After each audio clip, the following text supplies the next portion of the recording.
சங்கீதம் 21 அதிகாரம். ஆண்டவரே, உமது வல்லமையில் அரசர் பூரிப்படைகின்றார். நீர் அளித்த வெற்றியில் எத்தனையோ அவர் அக்களிக்கின்றார். அவர் உள்ளம் விரும்பியதை நீர் அவருக்கு தந்தருளினீர். அவர் வாய்விட்டு கேட்டதை நீர் மறுக்கவில்லை.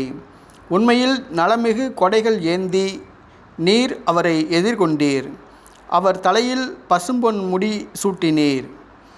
அவர் உம்மிடம் வாழ்வு வேண்டி நின்றார். நீரும் முடிவில்லா நீண்ட ஆயுளை அவருக்கு அளித்தீர். நீர் அவருக்கு வெற்றி அளித்ததால் அவரது மாட்சிமை பெரிதாயிற்று.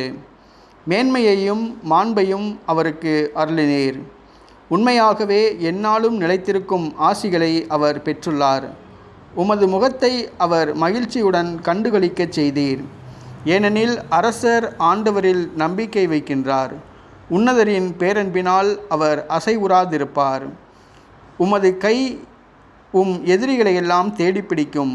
உமது வலக்கை உம்மை வெறுப்போரை எட்டி பிடிக்கும். நீர் காட்சியளிக்கும் பொழுது அவர்களை நெருப்புச்சூளை ஆக்குவீர்.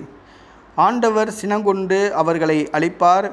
நெருப்பு அவர்களை விழுங்கிவிடும். அவர்கள் தலைமுறையை பூவுலகினின்று ஒழித்து விடுவீர். அவர்கள் வழிமரபை மனு மக்களிடமிருந்து எடுத்து விடுவீர். உமக்கு எதிராய் சூழ்ச்சி செய்தாலும் சதித்திட்டம் தீட்டினாலும் அவர்களால் வெற்றி பெற இயலாது. நீரோ அம்புகளை நாணேற்றி அவர்களது முகத்தில் எய்வீர். அவர்களை புறமுதுகிட்டு ஓடச் செய்வீர். ஆண்டவரே, உமது வலிமையோடு எழுந்து வாரும். நாங்கள் உமது வல்லமையை புகழ்ந்து பாடுவோம். ஆமென்.